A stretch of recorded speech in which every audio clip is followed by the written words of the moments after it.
महाराष्ट्र विधानसभा चुनाव के लिए उम्मीदवारों की जारी दूसरी सूची से नाखुश हैं राहुल गांधी। नमस्कार, मैं हूं शिवानी, सियासी पिच में आपका स्वागत है। महाराष्ट्र में होने वाले विधानसभा चुनाव को लेकर कांग्रेस पार्टी ने अपनी दूसरी सूची जारी की है, जिसमें 23 नेताओं के नाम शामिल हैं। इससे पहले पहली सूची में 48 उम्मीदवारों के नाम का ऐलान किया गया था। अब तक कांग्रेस द्वारा कुल 71 सीटों पर उम्मीदवारों की घोषणा की जा चुकी है। उम्मीदवारों की दूसरी सूची कुछ इस प्रकार है। भुसावल में राजेश तुकाराम, जलगांव में स्वाति संदीप वाकेकर, अकोट से महेश गनगने, वर्धा से शेखर प्रमोद बाबू शेंदे, सावनेर अनुजा सुनील केदार, कामठी से सुरेश यादव राव भोयार, भंडारा से पूजा गणेश थावकर, अर्जुनी मोड़ गांव से दलीप वामन, आमगांव से राजकुमार लोटूजीपुरम, राले गैव से प्रोफेसर वसंत चिंदूजी, यवतमाल से अनिल बाबा साहब, शंकर राव मंगूलकर, अरनी से जितेंद्र शिवाजी राव मोघे, उमरखेड़े से साहेब राव कांबले, जालना से कैलाश किशन राव गोरतंत्याल और औरंगाबाद ईस्ट से मधुकर कृष्णराव देशमुख को टिकट दिया गया है।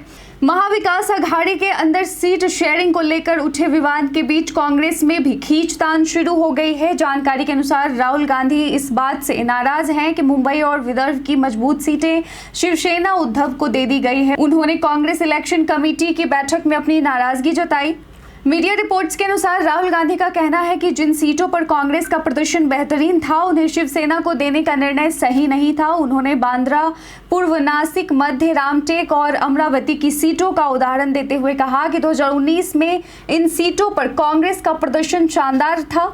उदाहरण के लिए बांद्रा पूर्व सीट पर कांग्रेस ने 2019 में जीत दर्ज की थी, जबकि नासिक मध्य में कांग्रेस दूसरे नंबर पर रही थी। रामटेक सीट पर पिछले चुनाव में निर्दलीय उम्मीदवार ने जीत हासिल की थी, जहां शिवसेना ने चुनाव नहीं लड़ा था। इसके बावजूद इन सीटों को शिवसेना उद्धव को दे दिया गया है। हालांकि रिपोर्ट्स के अनुसार शिवसेना उद्धव इनमें से 1 या 2 सीटों पर अपना दावा छोड़ सकती है। संजय राउत ने हाल ही में इस बात के संकेत भी दिए थे। कांग्रेस हाईकमान ने महाराष्ट्र के नेताओं से इस मुद्दे पर भी नाराजगी जताई है कि जब शुरुआत में शिवसेना उद्धव और एनसीपी शरद कांग्रेस को ज्यादा सीटें देने को तैयार थी, तो बाद में बराबरी का बंटवारा क्यों किया गया। खबरें आ रही हैं कि नाराज राहुल गांधी बैठक छोड़कर चले गए। हालांकि बैठक 1 घंटे तक चलती रही।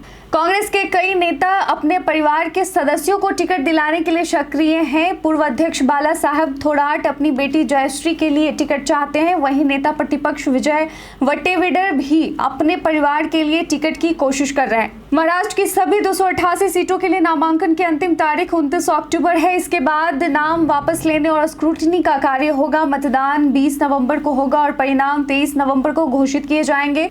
राज्य में सरकार बनाने के लिए 145 सीटों पर जीत आवश्यक है। इस बार महायुति शिवसेना, शिंदे, बीजेपी और एनसीपी अजीत का सामना महाविकास अघाड़ी शिवसेना उद्धव, कांग्रेस और एनसीपी शरद से होगा। 2019 में भारतीय जनता पार्टी ने 105 सीटों पर जीत दर्ज कर सबसे बड़ी पार्टी बनने का गौरव हासिल किया था, लेकिन एनसीपी, शिवसेना और कांग्रेस ने मिलकर सरकार बना ली। हालांकि 2022 में शिवसेना में टूट के बाद बीजेपी को सत्ता में आने का अवसर मिला। यह चुनाव महाराष्ट्र के राजनीतिक भविष्य को तय करेगा और सभी पार्टियां जीत के लिए पूरी ताकत झोंकने को तैयार हैं। कांग्रेस की दूसरी सूची से आप संतुष्ट हैं या नहीं? अपना जवाब में कमेंट सेक्शन में लिखकर जरूर बताएं। आज के इस वीडियो में बस इतना ही। धन्यवाद।